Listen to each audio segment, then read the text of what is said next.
అందరికీ నమస్కారం. ఈరోజు ఉభయ తెలుగు రాష్ట్రాలతో పాటుగా నాకు కూడా చాలా విచారకరమైన రోజు. ఎందుకంటే ఈరోజు ఉదయం రాజకీయ దురంధరుడు, ఒక మేలుపర్వతం లాంటి వ్యక్తిత్వము, నాకు వ్యక్తిగతంగా గురువుగా భావించినటువంటి ధర్మపురి శ్రీనివాస్ గారు ఈరోజు ఉదయాన్నే అస్తమించారు. నేను చాలా విచారవదనంతో ఈ వీడియో చేయవలసి వస్తుంది. వారి యొక్క రాజకీయ జీవితం చూసినట్టుగైతే విద్యార్థి దశ నుంచే ఎన్ఎస్యు నాయకుడిగా వారి యొక్క రాజకీయ జీవితం ప్రస్తావన అన్నది ప్రారంభమైంది. దాని తర్వాత వారికి ఉన్నటువంటి ఆర్థిక ఇబ్బందుల వల్ల రిజర్వ్ బ్యాంక్ ఆఫ్ ఇండియాలో జాబ్లో జాయిన్ అయ్యారు. వారు విద్యా అధికులు కూడా. వారు దాంట్లో ఆ ఉద్యోగంలో కూడా ఆర్బీఐలో కూడా వారికి సంతృప్తికరంగా లేకపోయేసరికి వారు రాజకీయ క్షేత్రాన్ని ఎంచుకొని ప్రత్యక్ష రాజకీయాల్లోకి ప్రవేశించారు. 89లో నిజామాబాద్ నుంచి వారు ఎమ్మెల్యేగా గెలిచి ఆ రోజు కాంగ్రెస్ గవర్నమెంట్లో కేబినెట్ మంత్రిగా వారు ప్రమాణ స్వీకారం చేశారు. దాని తర్వాత 94లో వారు ఓటమి చెందిన తర్వాత అక్కడి నుంచి పార్టీకి అంకితం అవ్వడం మొదలుపెట్టారు.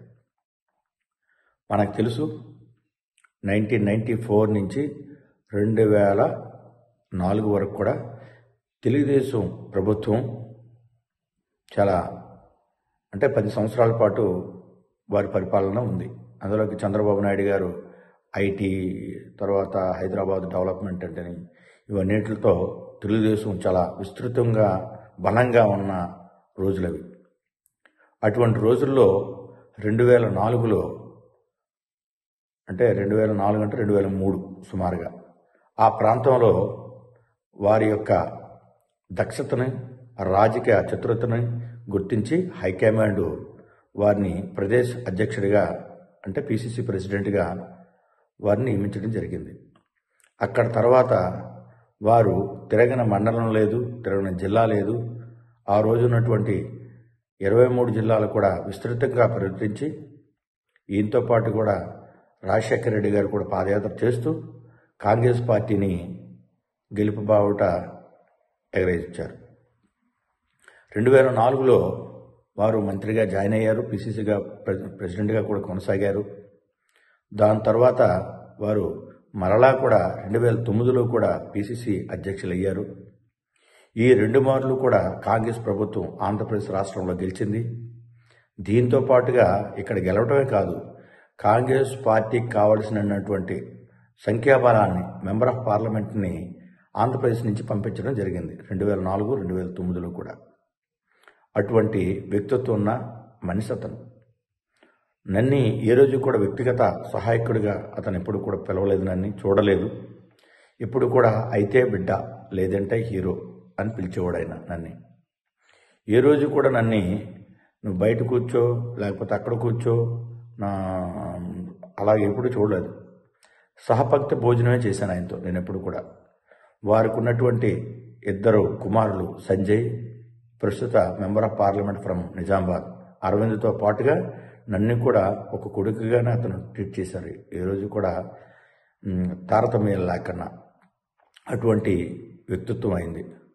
నాకు బాగా అనుభవం ఉంది ఆయనతో. ఏదైనా సుదూర ప్రాంతాల నుంచి ఎవరైనా వస్తే, బిడ్డ ఒకటే చేయాలి, వాళ్ళందరినీ కూడా సంతృప్తిపరిచి మీరు పంపించాలి. అంతేగాని మామూలుగా ఏదో అల్లాటప్పగా చెప్పి పంపించొద్దు, పని ఎట్టి పరిస్థితుల్లో పూర్తవ్వాలి అని చెప్పేవారు. నేను కూడా అంత ఉత్సాహంతో నేను ఆ పని పూర్తి చేసి పంపించేవాడిని. చాలా ఆయన దగ్గరకు వచ్చిన వాళ్ళు ఎవరైనా సరే పని చేయించుకుని వెళ్ళేవారు తప్పించి తిట్టుకుని వెళ్ళేవాళ్ళు ఎవరు లేరు. ఎందుకంటే నాకు వ్యక్తిగతంగా తెలుసు, నేను వారింట్లోనే ఉండేవాడిని. అటువంటి వ్యక్తి ఈరోజు మన మధ్యలో లేరు. ఈ వీడియో చేయడం కూడా నాకు చాలా బాధతో చేస్తున్న వీడియో ఇది. ఆయన మీద ఎంత గౌరవం అంటే కాంగ్రెస్ హైకమాండ్కి ఇతను కంప్లీట్గా కాంగ్రెస్ మ్యాన్, ఇతను లాయల్ మ్యాన్ అన్నది మాత్రం కాంగ్రెస్ హైకమాండ్లో చాలా ఉంది. వారు ఆ మధ్యలో కాంగ్రెస్ పార్టీని వదిలి టీఆర్ఎస్లో జాయిన్ అయ్యేటప్పుడు కూడా వారు సోనియా గాంధీ గారికి చెప్పి టీఆర్ఎస్లో జాయిన్ అయ్యారు. ఆయన కోరిక మెంబర్ ఆఫ్ పార్లమెంట్ అవ్వాలని. ఆ రోజు చెప్పి జాయిన్ అయ్యి టీఆర్ఎస్ నుంచి వారు రాజ్యసభ సభ్యులుగా కూడా 6 సంవత్సరాలు కొనసాగారు. వారి రాజకీయ జీవితంలో చాలా మైలురాయిలు ఎక్కారు ఆయన. అంటే ఎక్కడి నుంచి అతను స్టార్ట్ అయ్యారంటే చాలా చిన్న స్థాయి నుంచి అతను కరెక్టు అంటే నాకు తెలుసు ఆయన బీసీ హాస్టల్ వెల్ఫేర్ హాస్టల్లో కూడా చదువుకున్నారు అనుకుంటున్నాను. ఆ స్థాయి నుంచి బీసీ వెల్ఫేర్ మంత్రి వరకు పనిచేసిన వ్యక్తి. అటువంటి వ్యక్తి చాలామందికి ఈరోజు నేటి తరానికి రాజకీయ నాయకులకు కూడా ఆదర్శం అవ్వాలి.